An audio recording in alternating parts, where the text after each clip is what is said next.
তো আমি এখন বানাতে চলেছি চুরোস। রেডি। আজকে কিন্তু রোদ অনেক সুন্দর আছে। এটা আমি এখন রোদের সামনে দাঁড়িয়ে রয়েছি, জানলা থেকে সোজা আমার কাছে রোদ আসছে। তো চলো আমরা বানাই। তো আমার ফ্রিজার থেকে চুরোজের যে ফ্রোজেন প্যাকেটটা রয়েছে সেটাকে বার করে নেব। এই হচ্ছে সেই চুরোসটা যেটা আমি ভুলে গেছিলাম, এখন বার করলাম। তাই ডিফ্রস্ট কিন্তু অফকোর্স করতেই হবে। ডিফ্রস্ট না করলে কিন্তু আমাদের এটাকে একবারে পুড়ে যাবে। আমি এরকম করেছিলাম একবার, ডিফ্রস্ট না করে দিয়েছিলাম। চলো ডিফ্রস্ট হওয়ার জন্য ওয়েট করি।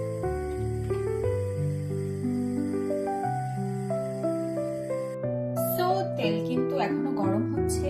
সো তেল গরম হতে হতে আমরা ওটাকে এনাফ ডিফ্রস্ট করার টাইম দিচ্ছি, যাতে ওটা বেশ এনাফ টাইম নিয়ে ডিফ্রস্ট হয়েছে। তাহলে তোমাদের সাথে একটু গল্প করি। তোমরা বলো যে তোমরা সবাই কেমন আছো। সবার দিন নিশ্চয়ই খুব ভালো কাটছে। আর হ্যাঁ, তোমরা কিন্তু কমেন্ট করে অফকোর্স জানাবে যে তোমাদের ভিডিওস কেমন লাগছে। ফেসবুক বা ইউটিউব যেখানেই ভিডিওটা দেখো না কেন, সেখানে কিন্তু অফকোর্স তোমরা কিন্তু একদম সাবস্ক্রাইব করে দেবে। আর ভিডিও পছন্দ হলে কিন্তু লাইক অবশ্যই করে দেবে। এন্ড তার সাথে সাথে কিন্তু শেয়ার কিন্তু অফকোর্স করতে হবে। তো চল, এতটা ছিঁড়ে গেল প্যাকেটটাকে, আমি এতটা ছিঁড়তে চাই।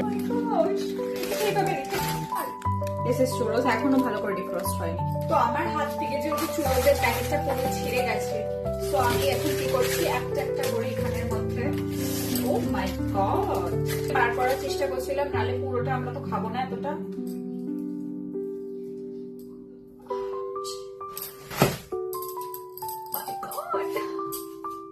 ওকে, সো আমরা ডিসাইড করলাম যে না, আমরা পুরো চুরোসটাকেই আমরা ডিফ্রস্ট করে নেবো। আর আমি এটাকে মাইক্রোওভেনে ডিফ্রস্ট করবো।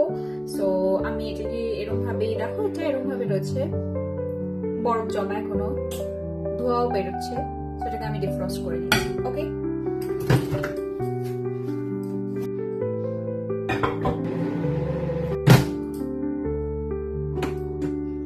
লোতে রেখে আমি ডিফ্রস্ট করছি।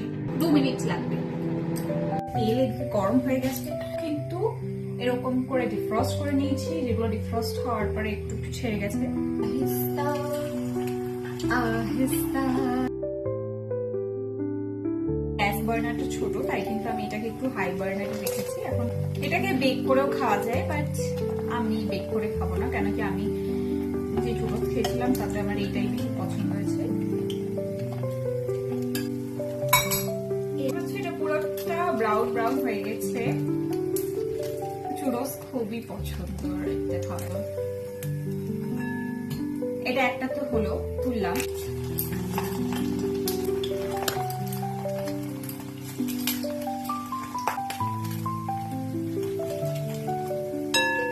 দুই 3 মিনিট বাস ফ্রাই করে দেবো।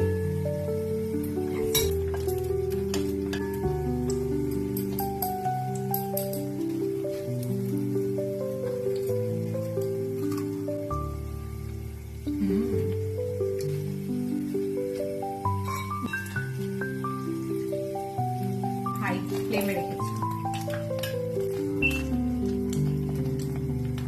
অত ধৈর্যতে কুলাচ্ছে না, আমি এটাকে ডিপ ফ্রাইডি করে নেবো।